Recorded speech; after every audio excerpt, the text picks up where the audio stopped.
Good evening, ladies and gentlemen, and welcome to a special edition of Sirhan on X, live from Cincinnati, Ohio, in the United States.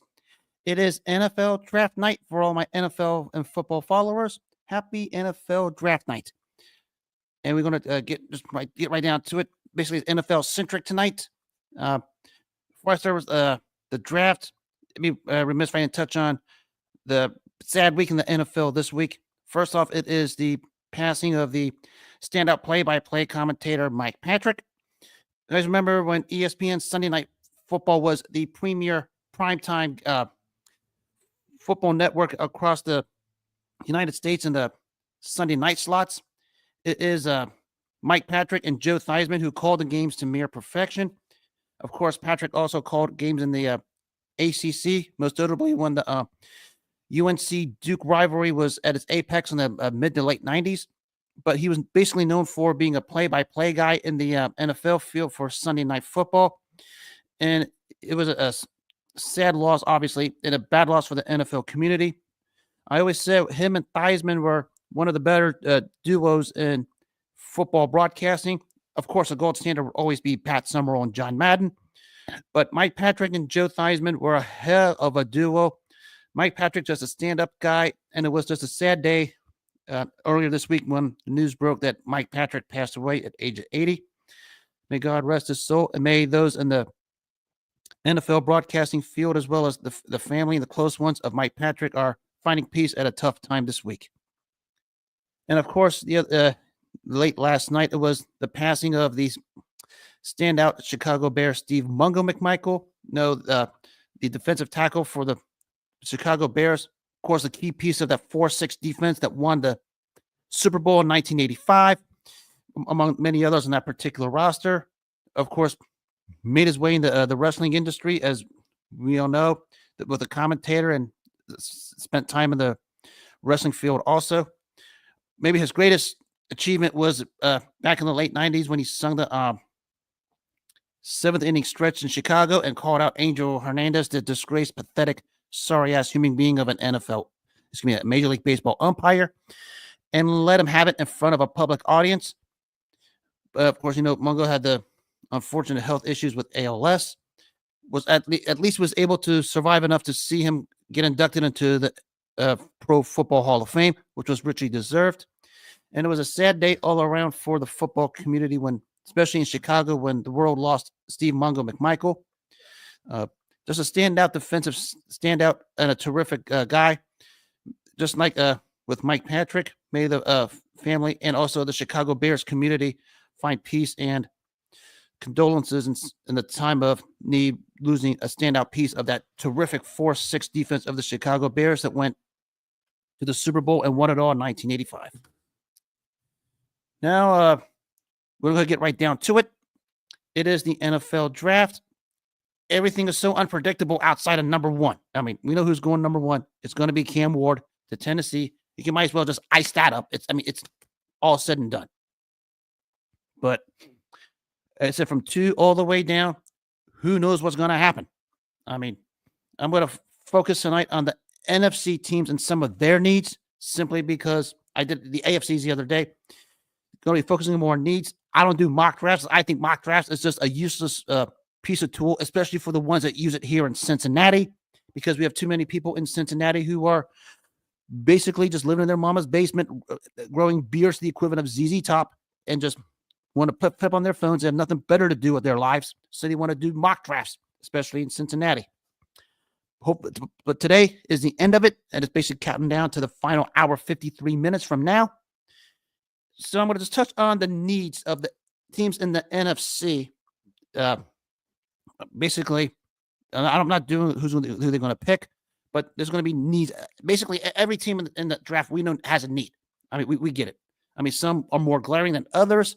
Some might just be more for a depth piece. But in this case, I believe for some of the NFC teams, I'm just going to focus on their main needs. We're going to start with Arizona. To me, the main need for them is getting a number 2 wide receiver that could take pressure off of Marvin Harrison Jr. I mean, they finished 8-9, which is where I projected them to finish last season. But, with Marvin Harrison and throwing all the defense, they didn't have a real formidable number 2 option. Of course, they extended the tight end earlier this season. Can't remember his name, but they definitely need a number 2 opposite of Marvin Harrison Jr., who can take some pressure off of him so defenses can't just zone in on him, and maybe can make life a little easier for Kyler Murray, who basically in the passing game was just awful. I believe the Cardinals, I believe, were like somewhere like the 25th, 26th overall in passing. And with it being the pass-happy league that the NFL is today, you can't have that. But so you probably need a number 2 wide receiver opposite Marvin Harrison Jr., someone who could just balance that pass attack that they can probably have, because we know the standout Marvin Harrison Jr. is and can be, but he can't do it all by himself. They need a number 2 opposite that can take some defensive pressure off of him. So probably need to shore up the offensive line, especially in the interior, which a lot of these teams do, and maybe some depth in the secondary. I think that's where Arizona would probably need to be focused. Now I'm going to focus on the Atlanta Falcons. The offensive line needs to be retooled there. Probably some work on the defensive side. The question is what they're going to do with guys like Drake London and Kyle Pitts. They have their quarterback in Michael Penix Jr. Probably need some running back depth behind Bijan Robinson, which we know when Bijan is on, he's as good as anyone in the NFL. That's basically it. Probably the secondary needs retooled. Of course, a couple years back, they got Jesse Bates from Cincinnati. He's basically going to be their mainstay. They just signed A.J. Terrell to a wild extension last offseason, but maybe get some depth around those 2 guys. They had Justin Simmons last year from Denver, which didn't really pan out at the end. So formulate the secondary, some depth pieces, and fix the offensive line and the defensive side as well. Maybe another tight end who could take some pressure off of Kyle Pitts may be something they could probably look at. Now to the Carolina Panthers. Bryce Young started to show strides last season after basically flirting with the bust label over in Carolina. Maybe get some targets around him. Because I mean, the only receiver they have I can think of is a Xavier Leggetti, and of course the corpse of Adam Thielen, who actually was solid in limited snaps last season. Defense though needs a boatload of work. If you find a way to be statistically worse than what the Bengals were last season, your defense needs work, and the Carolina Panthers defense needs work all over the place. I mean, it's far cry from what they were when they went to the Super Bowl in 2016 when they were led by the standout Luke Kuechly. So they're going to need some work on the defensive side. The defensive front needs work. They got Jadeveon Clowney last season, but what else do you have outside of that?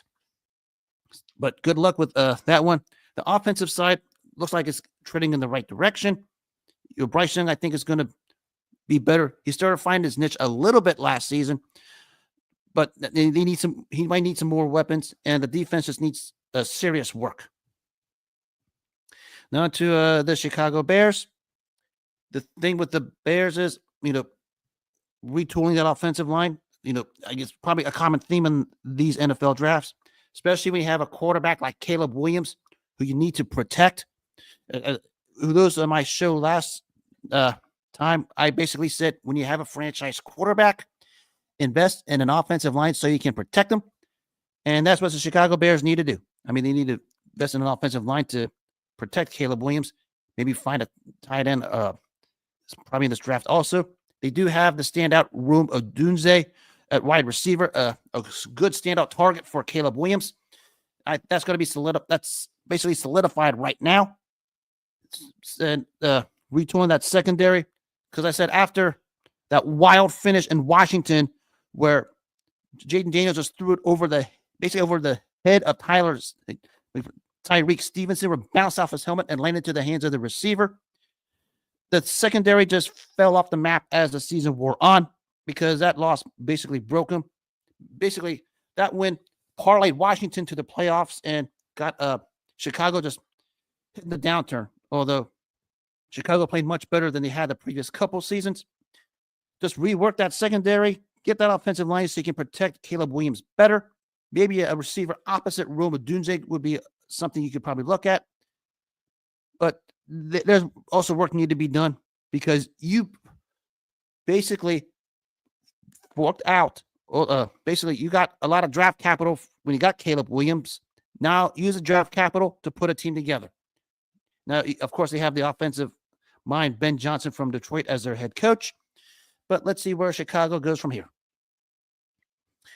Now to Detroit. It is the Detroit Lions.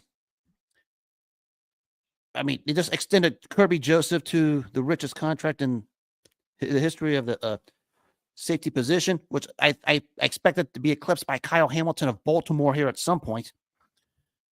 Probably need to retool that secondary a little bit because piece by piece, that secondary just fell apart and set the record for winding up on the IR. I mean, I've never seen an entire position have guys just on the IR on that side of the ball, maybe ever. I mean, a cornerback here was on the IR, cornerback there was on the IR, a safety was on the IR. They bring another cornerback in the free agent roster through free agency. He's on the IR. Another guy from the safety, he's on the IR. But they just need to stay healthy. Maybe get another edge rusher. It's probably going to be a need because Zadarius Smith, I don't think, is there anymore. So they're going to need him. And, of course, the uncertainty of Aiden Hutchinson. They're going to need to look into that. Of course, the question is about the availability of Jameson Williams, which I expect him to be a Lion this season. I don't know why people are crazy up and wanting to trade him. But, yeah, that secondary, they need to get a little deeper because guys wind up on the IR. I don't know how, and I don't know why. I've never seen anything like it. So, but Detroit did manage to have the best record in the NFC last season. I expect them to pick it up where they left off. I expect them to draft well and put themselves in the mix. Now to Green Bay. It is the Green Bay Packers. Actually, two eyebrow raisers here. I mean, they have the standout quarterback, Jordan Love. We know about him. I mean, a top 7 quarterback in the NFL, bar none, in my opinion. They're going to need a wide receiver because Christian Watson's probably not going to play this season after rupturing his Achilles late last season in just an awful timing for that particular team. So they're probably going to need a wide receiver there. Of course, another big need is a cornerback because there's uncertainty of what they're going to do with Jair Alexander. They're either going to trade him or release him. So I wouldn't be surprised if they went cornerback in the first round, go wide receiver, maybe piece up that offensive line a bit because there were times Jordan Love got beat up a little bit as the season went on, especially in the playoff loss of Philadelphia. But wide receiver and cornerback, I think, are the two biggest needs right there for Green Bay because nobody knows if Christian Watson's going to be playing this season because remember, when he tore his ACL, it happened late. So that's how that transpired. And, of course, all season, ramblings with Jair Alexander was linked to Baltimore at one point. At one point, it was like an 80-20 that he was going to be gone. Now it's going to be somewhere to probably 60-40. But they still need a longer-term replacement there because Alexander's time in Green Bay is basically on the last minute of his hourglass. Now to Minnesota. I mean, not much you really need here because they took care of their needs in free agency. Maybe you can go at safety because you're going to have to eventually find a replacement for Harrison Smith because he's going to be 36 this season. It's probably where I go.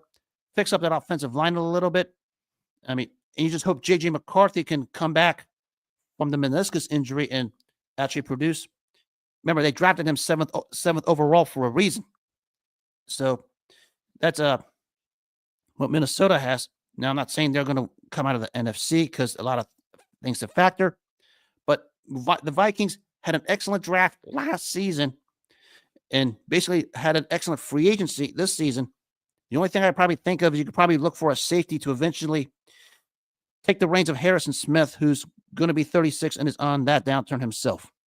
I mean, I would say downturn, but there's going to be time to eventually replace him because that's how the NFL works. Now to San Francisco. It is the San Francisco 49ers.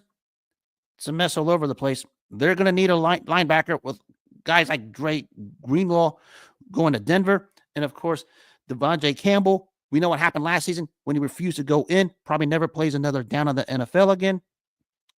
So they're probably going to need to shore up that.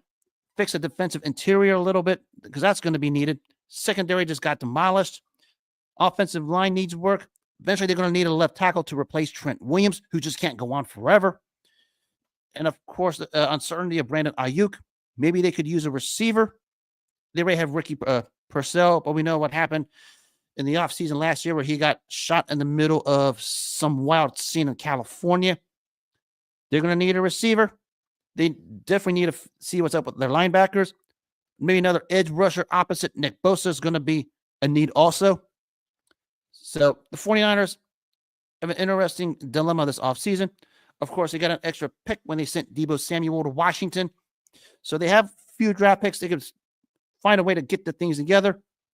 Maybe get some depth at running back because the health of Christian McCaffrey is going to be an issue. They let one of their Elijah Mitchell go to Kansas City. So they have their work cut out for them in this draft needs in certain areas. You go to L.A. We're talking about the L.A. Rams. Maybe fix that interior offensive line a little bit. Probably going to need to draft another receiver at some point because you did get Devontae Adams and you let Cooper Kupp walk. But Devontae Adams is not necessarily a spring chicken. It gives him Matthew Stafford another target to throw to, especially on the outside. The defense could use some shoring up, especially at linebacker. Of course, they have the standout Jared Verse, who's just basically their new Aaron Donald. Maybe you can fix up the edges a little bit. Depth in the secondary, but I expect the Rams to draft well because they did that also last season. Maybe not in terms of desperate need. Maybe just tighten up some areas and add some depth in key positions. They had a good draft in 2024, and I expect that to continue in 25 because Les Snead, their general manager, is one of the few that knows exactly what he's doing. Remember, he once said F them picks a few years ago, and they got a Super Bowl as a result. Let's just tell you about their general manager. Up north, we're going to Seattle, and it is the Seattle Seahawks. They're eventually going to need a quarterback. They did get Sam Darnold for a lot of money, but can you really trust Sam Darnold? I mean, they got Cooper Kupp on a hometown discount to put him opposite of a guy like Jackson Smith-Njigba. The defense is going to need some work also, which is surprising when you consider they got Mike McDonald from Baltimore. And you know Mike McDonald's forte in Baltimore was defense when they had the top defense in the league in 2023. Maybe tightening up in that area, especially on the defensive front. But they're going to eventually need some pieces here soon. I mean, probably another receiver opposite Cooper Kupp would be necessary. Maybe a tight end, depth at running back, because they were talking about putting Kenneth Walker on the block. Who knows where that's going to get them? But Seattle, remember, they finished 10-7 and missed out on the playoffs. They're not that far off from doing something, especially with the NFC West being in transition with, the uncertainties of Arizona. San Fran looks like they're going to take a step back a little bit, go into almost like a retooling mode because who knows what they're doing. And with the Rams, probably the only threat in that division. Seattle could make a couple nice moves in this draft, and they could be in the middle of that the NFC West mix. Not going to take much because San Fran and Arizona, there's a lot of questions surrounding both teams all over the place. And we go to travel a bit to the NFC East. It is the Philadelphia Eagles. They usually do well in the draft. They do well in free agency. Their defense is set. Maybe can find a right tackle, get deeper at running back. And no, they're not trading A.J. Brown. I don't know who was stupid enough to bring up that rumor. A.J. Brown is perfectly set in Philadelphia. He likes it there. His contract is why they're not going to trade A.J. Brown because it's going to be a massive cap hit for the Eagles. But he and Jalen Hurts are doing fine over there. They just won a Super Bowl. They want to go back. They're not trading A.J. Brown. China is probably of need because they're talking about trading Dallas Goedert. Maybe fix a defensive line a bit because they lost key pieces all over the place. They lost Darius Slay, so safety is going to be in need. But they know Howie Roseman does a solid job there with the draft and free agency. I expect him to draft well. They have multiple draft picks. They can go any direction they want. But no, they are not trading A.J. Brown. That rumor needs a cease and desist. And we go into Washington. It is the Washington Commanders. They hit the home run last season when they drafted Jaden Daniels, a top 5 quarterback in the NFL. I mean, he's right there with Patrick Mahomes, Lamar Jackson, and Josh Allen, and Jalen Hurts. So that part is, they're done. They're going to probably need a running back. They did get Deebo Samuel, so a target opposite Terry McLaurin, that's settled. They extended Zach Ertz, their tight end. Offensive line could use a little shoring up because they were hit and miss basically last season, especially in a high-profile game against Baltimore where the Ravens defense just beat them up. Definitely they're going to need an edge rusher to replace Dante Fowler Jr., who was a standout last season. So they're going to need an edge rusher there. Maybe tighten up the secondary. They did get Marcus Lattimore in the trade deadline, but they're going to probably need somebody opposite him and shore up that safety. So there's also needs in Washington, mainly on the defensive side. We talk about needing an edge rusher and secondary help, because it's going to be tough for them to replace a guy at the caliber of Dante Fowler. And we go to Big D. Dallas Cowboys. I don't know where to start with this. Well, let's start with the easy part. You're probably going to need a number 2 receiver opposite CD Lamb. There was rumors to them getting the standout receiver McMillan. Excuse me, I can't pronounce his name. Remember his first name. But no, they're not trading Dak Prescott. His contract prevents it. And no, Jerry Jones is not selling his ownership. I know those are probably the 2 things that'll get Dallas in the right direction if Jerry Jones and Dak Prescott were out of there, but that's not doable. I'm sorry, Dallas fans. Defense needs work, especially the secondary where they just got roasted. And probably an offensive guard is going to definitely be of need with the retirement of Zach Martin. But unfortunately, they're going to be stuck with Dak Prescott as their quarterback and Jerry Jones as their owner. So that means anything can happen. They're talking about, them in the Alshon Jeffrey position with number 12. I doubt Genty makes it that far. But if he does make it that far, it's a no-brainer. Dallas gets him. Because they're still hearing it after not getting Derrick Henry last offseason, letting Derrick Henry go to Baltimore. And you know how that turned up. And the New York Giants. I don't know where the heck to go with you. I always want to say you might just want to cease operations of your franchise because you guys are behind it. I mean, you did draft Malik Neighbors, the standout wide receiver, who had a stellar rookie season. But who the heck's going to be the quarterback? Is it going to be Jameis Winston or is it going to be Russell Wilson? Defensive line was formidable. We talk about Thibodeau and Dexter Lawrence. Secondary could use some help. But the offensive line was just abysmal because over the last few years, whoever's been a quarterback has just been absolutely killed. And you get Russell Wilson and Jameis Winston. The only thing you have over there is Malik Neighbors, probably somebody opposite him, probably going to need a tight end, probably going to need some running backs. The defensive line is solid, I'll give it that. But you need linebackers, you need secondary. It's so bad. I'm close to telling the New York Giants to just cease operations because the ownership and the general managers there don't know what they're doing. Because I think Brian Daboll's time there in New York is past its expiration date. I'm not one to call for a coach's firing because I think it's the wrong thing to do. But when you think about the climate of coaching in the NFL, as it is, probably say Brian Daboll's time in New York is past its expiration date. I mean, basically, the owner said, we're fine with him for now, but he said the key words, for now. But a year after its expiration date is where this one is headed. Now to the NFC South. I already talked about Carolina. They have all kinds of issues. Tampa Bay, well, they did bring back Chris Godwin. Hopefully he recover from the nasty hip tackle or hip drop tackle, whatever the NFL wants to call it, when Roquan Smith tackled him in that Monday night game. Probably screw up the secondary, deep in the linebacker position, the defensive front. Offensively, I think they're more than fine. I mean, You have one of the better O-lines. You still have Tristan Wirf in that particular lineup. Of course, I always talk about the chemistry that Baker Mayfield has with his two receivers, Godwin and Evans. When they're clicking, they're as good as any offense in the NFL. The running back position, I mean, they go deep there, so running back is not of need.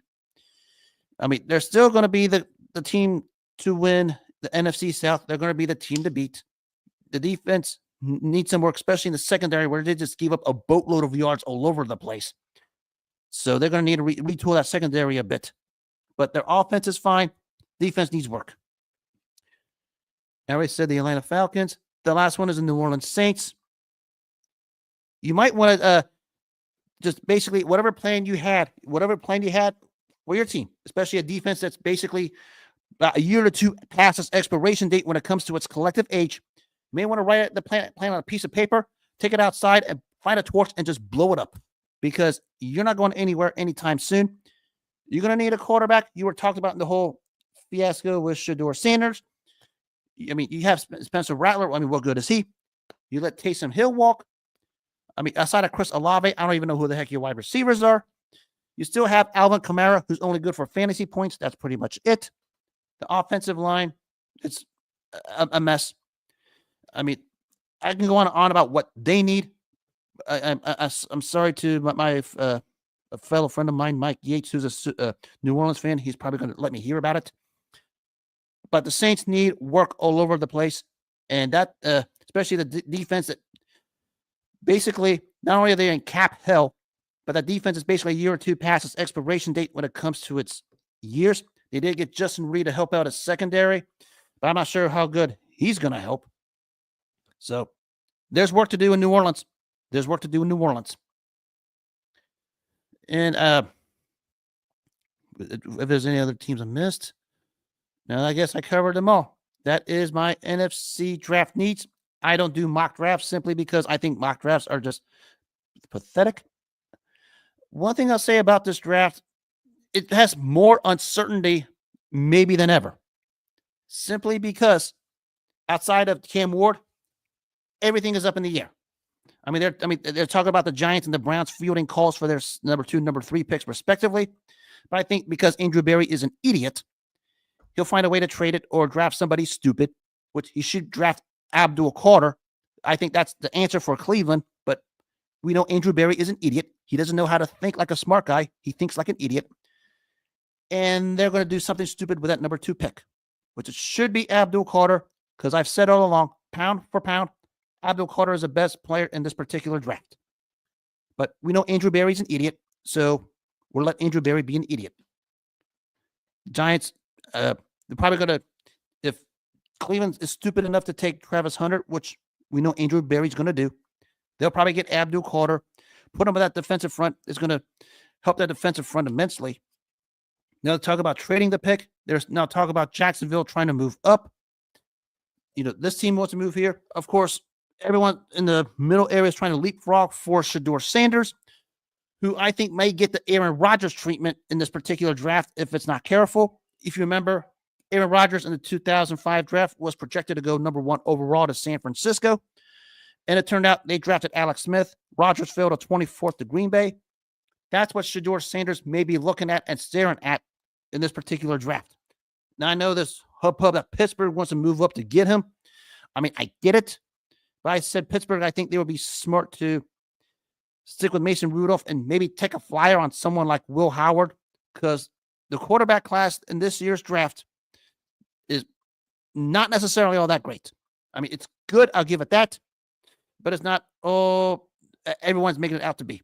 I mean, you have a Jackson Darton there. You have the Dylan, the standout from Oregon. I can't think of his name in the late round. Quinn Ewers is in there, who I think came out a year too early. So this is going to be the most unpredictable and wild draft. And the thing is, usually NFL drafts have one player that makes that splash, that something so electric that everyone is so hyped up over. I mean, there's a lot of hype in this NFL draft. I get it. But in the past drafts I've been around and I've covered, it doesn't have the ooch that the past drafts have, because so much uncertainty, so much unpredictability. That's what's going on. And I said, after Cam Ward to Tennessee, everything is up in the air. I mean, they're still yapping here in Cincinnati who the heck they're going to take number 17. But I told them all along, whoever you take at number 17, doesn't matter, because you guys are a treadmill team, and you guys were stupid enough to pay Jamar Chase and T. Higgins all that money and ignore Trey Hendrickson. And that's why you're picking 17th overall, and that's why you are in the mess you're in. So that is what is going on in the NFL draft. I'll be watching it like everybody else because I enjoy the event. I mean, it's always the drafts. I always said with the NFL and the NBA, I mean, the talent pool sort of diddled down a little bit because the eligibility rules have changed over the years. But to see the kids have their name and have pictures taken next to the respective commissioners, although I'm not the greatest fan of either Roger Goodell or Adam Silver, respectively, it's always a good thing. I mean, everyone's going to call everything a bust. Everyone's going to call everything a bad pick. Everyone's going to call picks a steal, picks a reach. There's going to be all kinds of knee-jerk reactions. I mean, how are you going to make a knee-jerk reaction to something that hasn't even happened yet? So everyone needs to take a chill pill and just let the picks be what they are. Unless you're Andrew Berry, who's going to be an idiot and draft Travis Hunter in this number 2 overall. You know that's going to happen. So I'm looking forward to the draft. I will be chatting it up with a bunch of people and those on the Facebook and X timelines. I will be, posting my opinions on certain picks in this draft. I think what's interesting with this one is the draft positioning and all the who's going to do what, who's going to do what in the particular draft. Because, I mean, I've never seen a draft where the rumor line when it comes to the draft is who's going to move up, who's going to move down. I haven't seen it like this, maybe ever. I mean, certain times here, I got to shout out to his. What's up, Josh Isles? How you doing today? Hope you're doing good. If you're going to make the draft position, what are you drafting for? Are you moving up because you have a need and you want to get it? Are you going to move up because you're going to look for the best player or best talent available based on the best player available stature? I've never understood it. I mean, trading up or trading back. I mean, unless there's a sure thing that a team wants, I don't know why people are just going hub over this simply because I'm not sure how much it's worth it. I mean, I get it. I don't know what the premise is. There's a lot of complexity to it, which I don't talk much about. But I've always said, if you're going to move up or if you're going to move down, you better have something legitimate in mind, because if it backfires, it's not going to look good at the end of the day. This is probably the first time I've ever seen everyone jockeying for position in a particular draft. I mean, it's almost like jockeying for a position in a horse race almost. I mean, maybe, like I said, it depends on what is wanted or what is needed. If you're drafting based on wants, and if you're a team like the Minnesota Vikings, who I think had an excellent draft last season and did well in free agency this season, and you're drafting out of luxury, you might be able to get away with some things. If you're a team that has needs and glaring needs, and you're moving up just for the sake of moving up, what does it really say at the end of the day? If you have glaring needs and you see someone that's going to fill those needs, then you go get them. You just don't make a trade just for the sake of making trades. I mean, we just saw one earlier just now with the Cleveland Browns and the Houston Texans again making trades because the Cleveland Browns feel the need to make trades to appease their idiocy per usual. But what is the need for this? As I said on a show the other day, everything is case by case, situation by situation. Unless I see something I really, really want and I really, really need, no way I'm going to pick up the phone and trade up or trade down. Because now we're starting to talk about reaching, because everyone wants to say who's going to be reaching, who's going to be trading back, who's going to miss out, who's going to,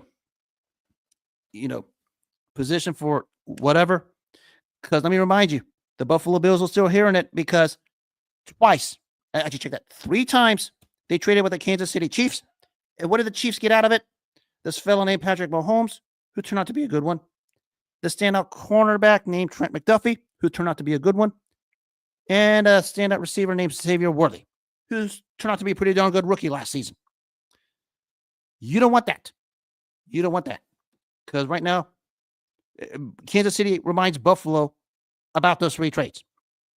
I mean, one of them wanted another here. What's up, Howard Geddes? And you make these kind of trades and these kind of deals, you're going to hear that.